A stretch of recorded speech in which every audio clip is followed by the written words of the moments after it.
Perkenalkan, nama saya Sue Peters dari kantor detektif King County, Amerika Serikat. Kali ini saya akan mengisahkan satu peristiwa di mana ada orang tenggelam yang awalnya diduga kecelakaan, ternyata kemudian ada dugaan itu sebagai upaya pembunuhan. Baik, ceritanya dimulai pada saat itu suhu udara sekitar 37 derajat Celcius. Hangatnya musim panas 23 Juli 1991 masih terasa meskipun hari sudah pukul 19.30. Telepon di kantor saya berdering. Ada sebuah laporan yang masuk. Seorang wanita yang bernama Cynthia Roth dikabarkan tewas tenggelam di area Idlewood Park sekitar Danau Sammamish. Konon Cynthia tengah naik perahu karet bersama suaminya yang bernama Randolph G. Roth yang biasa dipanggil Randy ketika tiba-tiba sebuah perahu motor membalikkan perahu mereka.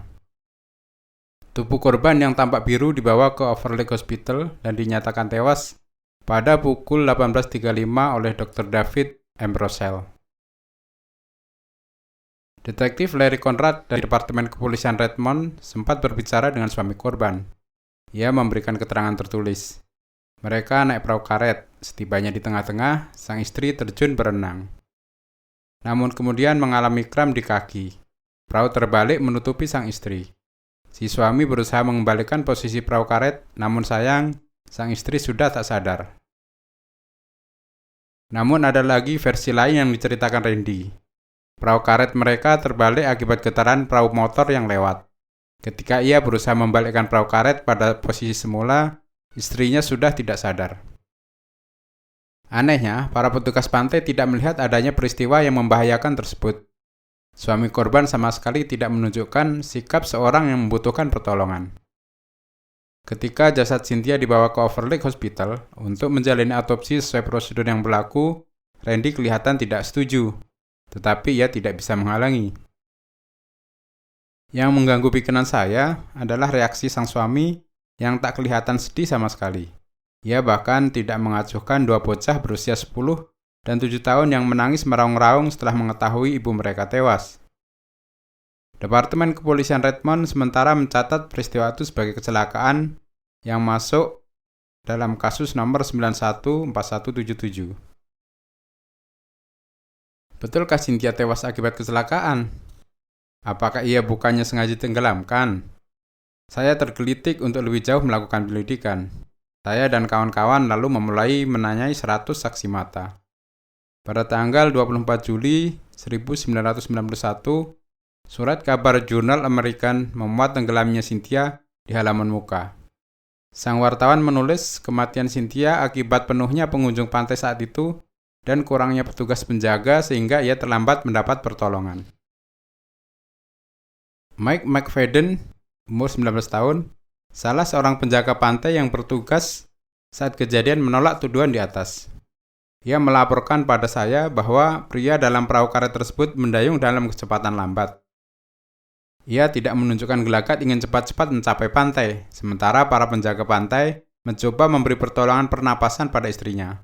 Wajahnya tanpa ekspresi, jelas McFadden. 4 orang penjaga pantai langsung bergabung dengan McFadden untuk memberikan bantuan. Sementara itu, para medis dari 911 juga segera datang. Pada pukul 17.56, Kapten Ricky Alvarez dari 911 menyatakan bahwa kemungkinan hidup Cynthia amat tipis begitu ia tiba di sana.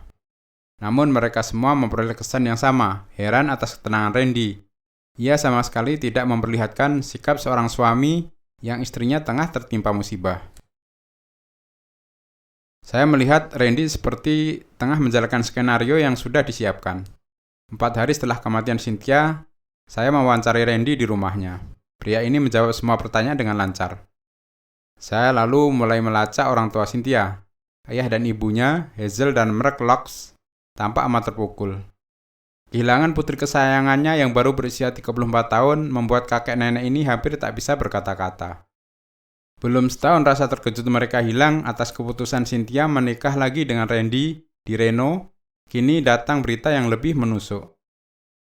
Kami tak tahu apakah Cynthia punya masalah dengan Randy atau tidak. Yang kami tahu, mereka hendak merayakan 1 tahun perkawinan mereka. Selesai Lox. Randy pun tidak memberitahukan musibah itu kepada keluarga istrinya. Begitu juga kepada Lori Baker, sahabat terdekat Cynthia. Bahkan dengan kalemnya, Randy secara sepihak memutuskan untuk mengkremasi Cynthia. Pada tanggal 29 Juli 1991, sekitar pukul 13, ketika Cynthia dikremasi, saya menerima telepon dari seorang wanita bernama Stacy Leris. Janda beranak 1 ini mengaku sebagai teman sekantor Randy pada perusahaan peralatan mobil Bill Pierre Ford. Pada bulan Mei tahun 1990, Randy sering mengajaknya makan siang. Dalam kesempatan itu, ia mengatakan bahwa perkawinannya tidak bahagia. Cynthia terlalu kuno dan tidak menyenangkan baginya.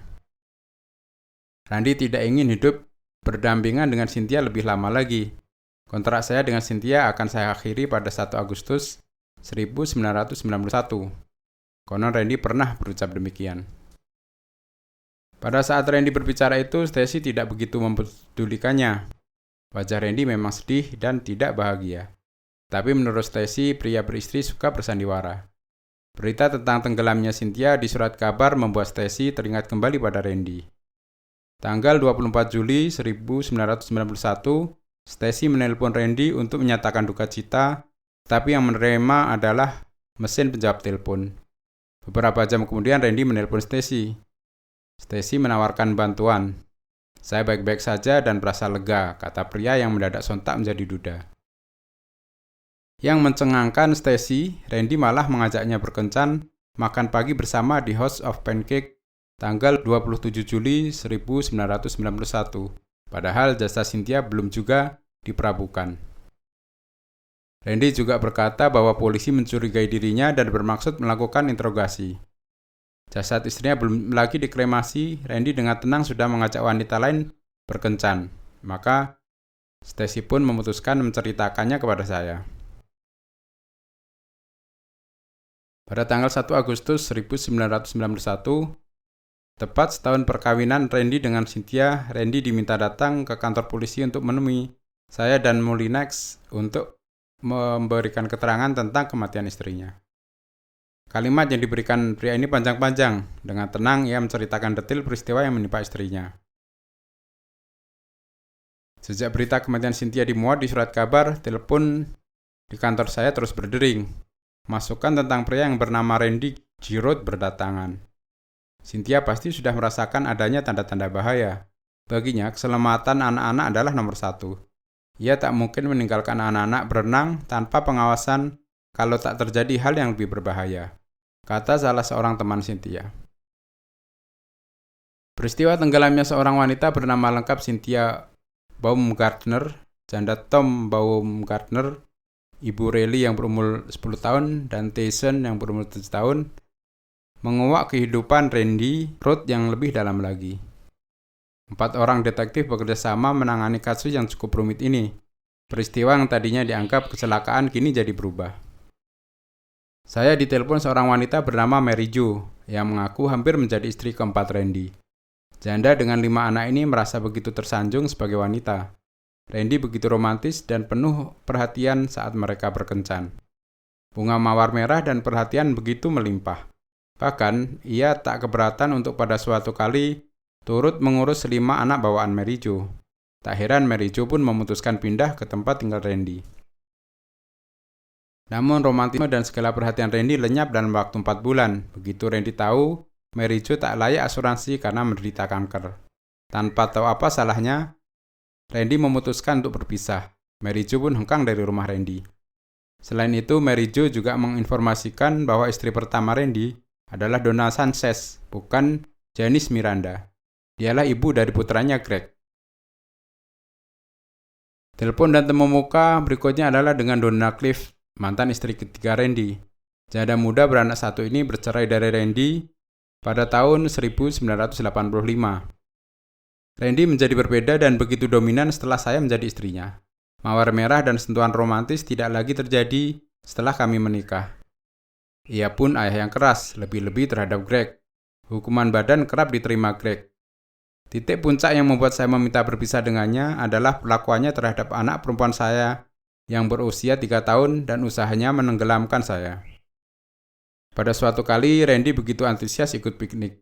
Ia membeli sebuah perahu untuk bermain di sungai Skycomish. Saat itu bulan Juli 1985. Donna, Randy, ayah Donna, Harvey, serta ibunya Judy berperahu di sungai. Donna yang sama sekali tak bisa berenang, entah mengapa justru dibawa Randy ke tengah. Perahu itu juga tahu-tahu terbalik akibat menabrak karang. Donna panik, namun Randy tidak berusaha menolongnya. Untung ayah datang menolong, kenang Donna. Judy Cliff, sang ibu, entah mengapa merasa putrinya dalam bahaya. Ia seperti berusaha menghindar dan menjauhi perahu kami. Saya tak percaya lagi pada pria itu, kata Judy. Peristiwa itu terjadi setelah Donna membuka asuransi jiwa yang disarankan Randy. Perkawinan yang baru berumur 4 bulan itu pun bubar, karena Donna dan anaknya tak mau lagi tinggal serumah dengan Randy. Donna Cliff juga bercerita mengenai abu jenayah Janice Miranda Roth, istri kedua Randy. Donna yang tak pernah tahu latar belakang Randy, merasa terkejut ketika pada suatu hari menyenggol sebuah guci kecil ketika ia tengah membersihkan WC. Ternyata, guci kecil itu berisi abu jenazah seseorang bernama Janice Miranda. Ia bukan ibunya Greg, tapi kami mencintainya. Janice tewas karena jatuh dari bukit di Beacon Rock, Skamania County. Saat kami berdua hiking, kata Randy tenang. Saya dan Molinax selalu melacak ke kantor polisi Skamania County. Di situ memang masih tercatat kasus kematian seorang wanita akibat terjatuh dari Beacon Rock. Tugas kepolisian Ray Blaisdell masih ingat kasus itu. Peristiwa itu terjadi pada tanggal 27 November 1981. Siang pukul 11.23, 4 orang yang sedang hiking di Beacon Rock terkejut menyaksikan seorang pria lari tergopoh-gopoh. Istri saya terpleset, teriaknya. Keempat orang tersebut langsung turun memberitahu Deputi Powell, lalu mengontak Undersheriff Ray Blaisdell. Randy Roth mengatakan pada para petugas ia dan istrinya Janice mencoba menyusuri pendakian yang pernah mereka lakukan pada musim panas sebelumnya. Randy berada di depan sementara istrinya mengikuti di belakang. Tiba-tiba Janice terpeleset. Randy tak sempat menyambar tangan istrinya. Janice pun jatuh melayang ke bawah. Jasad wanita malang itu ditemukan petugas pencari tertumbuk batu karang jauh 300 kaki di bawah. Sepertinya ia sudah tidak bisa tertolong, demikian perkiraan Blaisdell. Namun sang deputi sekilas melihat wajah Randy bukannya sedih, tapi malah ceria. Sebagai polisi, intuisinya seperti mengatakan ada yang tak beres. Ketika jasad Janice diletakkan di ambulans, Randy memandang jasad istrinya sambil bersandar di pintu. Ya, seorang wanita yang bersih, tidak merokok, tidak minum minuman keras. Itulah yang membuat saya menikahinya. Kata-kata itu diulang sampai 3 kali. Pengemudi ambulan yang membawa jasad Janice adalah Dick Reed, seorang pensiunan detektif. Ia merasa ada yang agak janggal dalam kasus kematian ini. Ia menyarankan pada Blaisdell agar Randy menjalani tes dengan alat deteksi kebohongan. Namun hal itu tidak dilakukan. Randy menolak mentah-mentah. Di rumah penitipan jenazah, Dick Reed menyaksikan Randy langsung membayar tunai seluruh proses kremasi Janice. Randy tampaknya tahu apa yang harus ia lakukan. Segala data untuk mengisi formulir telah disiapkannya. Bahkan nomor kartu asuransi Janice yang baru dibuka sebulan sebelumnya juga sudah dicatat. Semua orang terkejut atas kematian mendadak itu, lebih-lebih Sandy Roth, ibu tiri Randy, yang baru beberapa jam sebelumnya melihat anak dan menantunya begitu antusias hendak pergi berbelanja untuk keperluan Natal. Randy memberitakan kematian Janice di sebuah restoran pizza di Kamas. Ia selintas mewartakan bahwa Janice akan dikremasi. Hidup Janice Miranda memang tragis. Ia lahir dari keluarga berantakan. Masa kecilnya penuh kepahitan. Ayahnya pergi begitu saja meninggalkan ibunya saat ia masih kecil. Sepanjang masa remajanya, ia hanya melihat Billie Jean Ray, sang ibu, membanting tulang di Dallas, Texas untuk menghidupi dirinya dan 3 orang adiknya. Saya tak akan pernah memaafkan ayah yang begitu tega membiarkan Mom menghidupi kami. Demikian ia pernah mengatakan pada Louis Mitchell, sahabatnya. Maka tak heran jika sikap Janice terhadap pria amat mendua. Di satu sisi ia mendambakan kasih sayang. Sementara di sisi lain ia tak bisa lepas dari gambaran negatif pria yang dilihat dari sosok ayahnya yang tak bertanggung jawab. Apalagi perkawinannya sendiri dengan Joe yang membuahkan seorang putri cilik Jalina terpaksa pecah karena tak ada lagi kecocokan pada tahun 1976. Jadilah Janice menjanda pada usia 24 tahun. Namun Janice tidak kehilangan semangat hidup. Ia masih menyimpan harapan. Pada suatu saat ia menemukan pria idaman yang bisa menyelamatkan hidupnya yang berat. Dalam acara tutup tahun 1980, Janice hadir di pesta dansa kelompok Parents Without Partners. Tamu pria yang hadir lebih sedikit daripada wanitanya. Janice tak berharap terlalu muluk malam itu sampai terdengar suara kalem seorang pria yang memintanya berdansa. Ternyata kami cepat akrab, banyak persamaan yang kami temui dalam kehidupan kami berdua. Demikian Janice bercerita pada sahabatnya Louis Michel. Nama pria itu adalah Randy Giraud, usianya diperkirakan 25 tahun. Matanya coklat, ramah dengan janggut menghiasi wajahnya. Seminggu setelah perkenalan, teman-teman kerja Janice di Richmond Pediatric Clinic, Seattle, melihat Janice membawa seikat bunga mawar merah. Randy meletakkan bunga mawar itu di jok mobilnya. Sejak itu Janice pun tak bisa lagi menutupi rasa cintanya pada duda beranak satu yang baru dikenalnya itu. Louis Michel dan teman-teman Janice merasa ngeri melihat perkembangan hubungan Janice dengan Randy. Janice, hati-hati, jangan terburu-buru, dia terlalu kelihatan sempurna sebagai lelaki. Demikian peringatan teman-teman kepada Janice. 2 bulan setelah perkenalan, Janice pun muncul di tempat kerjanya sambil memperlihatkan cincin berlian kecil di jari manisnya. Mulai sekarang Randy akan menjaga hidupku, katanya dengan wajah bahagia. Dalam angannya, pangeran penyelamat telah datang. Tanggal 13 Maret 1981, Janice dan Randy menikah. Bulan madu mereka dihabiskan di Hotel Empress Victoria, British Columbia. Sepulang dari berbulan madu, Janice dan Jalina pindah ke rumah Randy di 4029 42nd Pace West, Montlake Terrace. Atas permintaan Randy, Janice berhenti dari pekerjaannya dan menjadi ibu rumah tangga saja. Ia paling-paling menerima titipan anak balita. Namun belum lama Janice menikah, sahabatnya Louis Michel terkejut ketika diberitahu bahwa mobil pintu tuanya dicuri. Pencurian itu memang aneh, karena secara rasional tak akan ada orang yang mau mencuri mobil setua itu. Namun Janice mengatakan bahwa ia sudah menerima uang asuransi kecurian. Buat Louis Michel, Janice kelihatan makin lain. Entah apa yang terjadi, tapi sebagai sahabat ia melihat Janice berubah. Ia tidak lagi seceria sebelumnya. Bahkan rasa takut seperti menghantui diri Janice.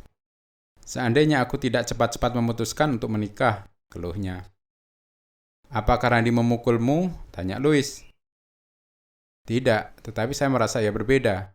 Ia begitu khawatir, ia begitu cemburuan, padahal saya tidak bergaul dengan siapapun. Pokoknya ia begitu aneh, kata Janice pada Louis. Namun Janice sepertinya meralat keluhannya beberapa bulan sesudahnya. Ia menyalahkan dirinya sendiri, karena terlalu kekanak-kanakan.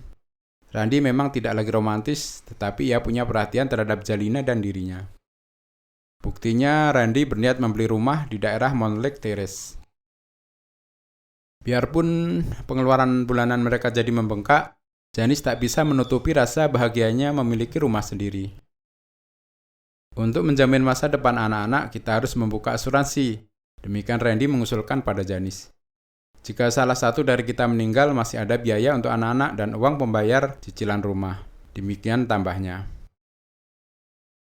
Tanggal 26 September 1981, Janice dan Randy membuka polis asuransi sebesar $100.000 Amerika pada Farmers New World Life dengan premi sebesar $15.90 Amerika per bulan. Masing-masing saling menulis nama sebagai pewaris apabila terjadi sesuatu pada mereka. Tanggal 21 Oktober 1981, Janice baru memperkenalkan Randy lewat surat kepada ibunya. Ia tidak terlalu tinggi, dengan berat 70 kilo. Tubuhnya berotot, suka karate dan olahraga. Ia kerap diganggu mimpi buruk akibat pengalamannya di Vietnam. Demikian tulis suratnya kepada ibunya. Dan itulah gambaran Janice tentang Randy. Ia seperti menyembunyikan sesuatu. Di akhir suratnya, ia menyebut-nyebut akan mengunjungi ibunya dengan Jalina pada waktu Natal. Itulah surat Janice yang pertama dan terakhir setelah ia menikah dengan pria bernama Randy. Kematian Janice pada tahun 1981 yang tercatat di kepolisian Skamania County membuka mata para hamba hukum terhadap kasus tenggelamnya Cynthia Roth di Danau Samamis yang terjadi 10 tahun kemudian. Ada satu kesamaan yang ditemukan pada kematian mereka berdua. Kedua wanita itu menikah dengan lelaki yang sama, Randy G. Roth. Usia perkawinan mereka pun tak lebih dari setahun, berstatus janda, dan yang paling mencurigakan, setelah kematian mereka, sang duda langsung meminta uang asuransi yang belum lama mereka tutup. Saya dan kawan-kawan mulai melakukan penyelidikan lebih dalam terhadap pria bertubuh atletis yang tingginya 174 cm ini. Kumis dan cambang menghiasi wajahnya yang awet muda. Randy G. Roth adalah anak pasangan Paul dan Elizabeth Roth yang bercerai. Ia lahir pada tanggal 26 Desember tahun 1954. Ternyata ia tak pernah berada di Vietnam dan tak pernah ikut pasukan khusus seperti cerita yang dibawakannya. Memang ia pernah di Angkatan Laut Amerika Serikat, tetapi belum sampai menyelesaikan pendidikan. Ia sudah harus berhenti karena harus menemani ibunya. Ia pernah ditangkap dan tercatat dalam file kepolisian Linwood pada saat di sekolah menengah, yaitu pada tanggal 23 Agustus 1973 dan 14 Februari 1975. Kontaknya dengan dunia asuransi dimulai pada 14 Agustus 1975. Saat ia menggugat perusahaan asuransi Pioneer atas pencurian yang terjadi di rumahnya. Ia mengklaim $60.000 Amerika namun hanya diberi $28.500 Amerika. Ia juga pernah ganti diklaim karena laporannya atas kecurangan barang pada tahun 1988 tidak bisa dipertanggungjawabkan. Saya dan Molinak akhirnya mendapatkan serangkaian catatan tentang penggantian uang asuransi yang pernah diterima Randy. Kira-kira 10 atau 20 tahun ke belakang, pria ini pernah kecurian sepeda motor. Asuransi membayar ganti rugi. Mobil Janice Miranda hilang, asuransi membayarnya. Nick Imondi, sahabatnya, mengalami 2 kali perampokan di rumahnya, asuransi juga membayar ganti rugi. Pembayaran asuransi juga jatuh ke tangannya untuk kematian Janice Miranda yang terpeleset di Beacon Rock, Skamania County. Ia bahkan memperoleh tunjangan untuk Greg dan Jalina sebagai ahli waris Janice Miranda. Padahal Jalina, putri Janice, kemudian diasuh oleh ayah kandungnya. Uang tunjangan Janice tidak pernah sampai ke tangan yang berhak. Sementara itu, setelah kematian Cynthia, ia tengah menantikan pembayaran asuransi sebesar $385.000 Amerika. Sayangnya, ia harus kecewa karena Riley dan Tyson, 2 putra bawaan Cynthia, tidak jatuh di bawah asuhannya, tetapi berada di bawah asuhan Lori Baker sesuai dengan surat wasiat Cynthia. Oleh karena itu, Randy tidak memperoleh pembayaran asuransi secara penuh. Tanggal 2 Oktober 1991, Randy pergi ke jawatan sosial. Ia melapor untuk memperoleh tunjangan bagi Greg.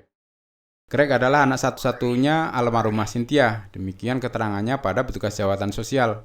Semua itu dilakukannya untuk mengobati kekecewaannya karena tidak memperoleh hak asuh Tyson dan Riley, anak Cynthia dari perkawinannya dengan mendiang Tom Baumgartner. Apakah Cynthia pernah menikah sebelumnya? Tanya petugas jawatan sosial. Ya, tetapi ia bercerai dengan suaminya, aku Randy. Padahal Tom Baumgartner meninggal dunia. Cynthia dan Tom tidak bercerai. Tanggal 8 Oktober 1991 dikeluarkan surat perintah pemeriksaan rumah di Woodinville, tempat tinggal almarhumah Cynthia dan Randy beserta Greg, Tyson, dan Riley. Saya dan kawan-kawan sulit sekali membuktikan bahwa pria ini memang berencana membunuh orang. Namun berdasarkan pemeriksaan di rumah tinggal, diperolehlah beberapa bukti yang bisa dijadikan pendukung adanya usaha pembunuhan. Akhirnya perintah penangkapan terhadap Randy dikeluarkan. Keterangan Lori Baker, sahabat Cynthia, makin memberatkan dirinya. Soalnya Lori tahu Cynthia menyimpan perhiasan dan emas peninggalan almarhum suaminya Tom Baumgartner. Namun di safety box, benda-benda itu sudah tidak ada. Kami juga menemukan 4 lembar tulisan tangan Cynthia yang dibenarkan oleh Lori berisi sederet ketidaksukaan Randy terhadap Cynthia. Randy tidak suka rambut pirang Cynthia. Randy tidak suka kuku merah jambu Cynthia. Randy tidak suka, dan sederet lagi. Tulisan berbentuk puisi pada kertas kumal itu memperlihatkan betapa tertekannya Cynthia yang tadinya dikenal sebagai wanita periang dan suka bergaul. Nyatanya setelah menikah dengan Randy, seperti burung yang dikurung dalam sangkar. Selain itu, ada 2 orang saksi kuat dari 150 saksi yang ternyata memberikan gambaran utuh tentang siapa sebenarnya Randy Roth. Mereka adalah Nick Edmondi, sahabatnya, dan Brittany Goodwin, putri tetangganya. Bagi Nick Edmondi, Randy adalah teman terdekat tetapi juga teman yang menguasai. Ia tak pernah berani menolak permintaan Randy. 2 kali Randy membuat skenario rumah Edmondi kebobolan pencuri untuk mendapatkan uang asuransi. Nick juga ingat kata-kata Randy seminggu sebelum Janice Miranda dinyatakan jatuh terpeleset di Beacon Rock. Bisakah kamu membunuh istrimu kalau terpaksa? Randy adalah orang yang pandai, bukan secara pendidikan tetapi kaya akan pengalaman. Hidupnya dipenuhi dengan bualan. Baginya uang lebih berharga daripada nyawa. Brittany Goodwin, putri tetangganya yang sekaligus pasar gelapnya, karena saat itu Brittany baru berusia 15 tahun sementara Randy 37 tahun pernah dibentak. Saat itu Brittany menangis karena pamannya yang dekat dengan dirinya meninggal dunia. Brittany pun memberikan kesaksian bahwa soal klaim asuransi bukanlah barang aneh bagi Randy. Gadis itu tahu benar bahwa Randy berpura-pura melaporkan kecurian, padahal barang-barang itu memang sengaja dipindahkan ke tempat lain. Awas, tutup mulutmu, kalau tidak akan kuhancurkan hidupmu, ancam Randy kepada Brittany. Maka dari itu Brittany baru mau menjadi saksi apabila Randy telah ditangkap dan itu terjadi pada bulan Oktober 1991. Tuduhan yang didakwakan kepadanya adalah pembunuhan tingkat pertama dan pencurian tingkat pertama. Sidang kasus kematian dan pencurian dengan motif asuransi ini digelar pada tanggal 1 Desember 1991. Kurang lebih 150 saksi diajukan. Namun pembelanya George Cody dan John Monster meminta pengunduran waktu. Soalnya kasus Randy ini amat istimewa. Jaksa penuntut Marilyn Brownman dan Susan Story memang tak memperoleh barang bukti yang jelas sebagai senjata pembunuh. Namun, dengan melihat kasus kematian Janice Miranda yang terjadi 10 tahun sebelumnya, terlihat ada benang merah yang bisa ditarik. 2 wanita meninggal dalam jarak 10 tahun dan keduanya meninggal karena kecelakaan setelah mengasuransikan dirinya. Mereka berdua juga mengalami tekanan mental yang dalam setelah menikah dengan pria yang sama. Mental mereka seperti ditekan, pribadi mereka yang tadinya periang berubah menjadi pemurung setelah bulan madu usai. Namun bukannya Randy kalau ia cepat kehilangan akal.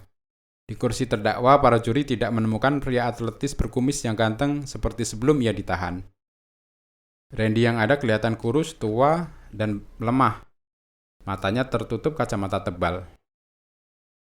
Randy melakukan metamorfosis. Para juri dibuat tak yakin bagaimana mungkin pria lemah macam ini dapat mendominasi bahkan membunuh wanita. Namun pengakuan Randy bahwa ia tidak pandai berenang sehingga tak bisa bergerak cepat menyelamatkan Cynthia mulai kelihatan belangnya. Ia ternyata pernah kursus menyelam pada bulan Agustus 1984. Donald Johnson, instruktur selam, menyatakan bahwa dalam kursus itu ada peraturan standar yang harus dipatuhi. Peserta haruslah seorang perenang yang sanggup berenang 183 meter di kedalaman 40 kaki, bertahan di air selama 5 menit, 4 menit dengan menggerakkan kaki dan tangan, dan 1 menit hanya dengan kaki. Ia juga diajari memberikan pertolongan pertama pada orang yang tenggelam dan isyarat tangan tanda bahaya. Pada saat Cynthia dalam bahaya, tak seorang pun dari orang-orang di sekitar pantai melihat Randy melakukan semua itu. Ia juga tidak memberikan pertolongan pertama. Padahal sebagai seorang yang pernah ikut kursus selam, ia tahu bahwa pertolongan pertama yang dilakukan pada 4-5 menit pertama setelah seseorang tenggelam amat membantu. Keterangan Randy tentang terbaliknya perahu karet akibat gelombang yang ditimbulkan oleh perahu motor yang lewat juga terbantahkan. Pada tanggal 5 Agustus 1991, saya, Molinex, Ross Rooney, dan Mike Hedges pergi ke Danau Samamis. Kami dibantu oleh Linda Baer, petugas pantai. Dengan perahu karet yang dipakai Randy, kami melakukan segala tindakan yang dilaporkan Randy. 2 di antara kami naik speedboat, yang lain naik di perahu karet Randy. Ternyata perahu karet ini cukup stabil dan tidak terbalik. Kami mencoba menghasilkan gelombang yang kuat agar perahu karet terbalik, kata Hedges. Perahu karet ini amat stabil kecuali speedboat itu menabrak langsung, kata Linda Baer, petugas pantai yang memperagakan dirinya sebagai Cynthia. Kata Randy, perahu motor yang membalikkan perahunya itu berada pada 46 meter. Bagaimana mungkin perahu karet bisa terbalik? Dalam uji coba, dengan jarak 9-18 meter saja perahu hanya terombang-ambing. Linda juga mencoba bertahan di air saat perahu karet dibalikkan di atas kepalanya. Ia masih memperoleh udara, kecuali seseorang membendamkan kepalanya dengan sengaja. Baik Linda maupun Cynthia memberikan kesaksian bahwa putrinya adalah perenang ulung. Jadi tidak mungkin ia tenggelam dengan mudahnya. Semua upaya di atas dicatat dan divideokan. Dalam persidangan, video itu diputar kembali sebagai bukti. Marilyn Brenneman berhasil membuat juri tidak ragu-ragu menjatuhkan putusan bersalah pada Randy Chirrut atas pembunuhan berencana terhadap Cynthia dan pencurian berencana untuk memperoleh asuransi. Bulan April 1992, Randy dijatuhi hukuman penjara 35 tahun, potong tahanan 5 tahun. Itu semua atas pembunuhan terhadap Cynthia dan pencurian yang dilakukannya. Sementara kasus kematian Janice Miranda tak dapat dituntut karena sudah selang 10 tahun. Paling tidak lewat Cynthia, Janice membalaskan kematiannya pada Randy.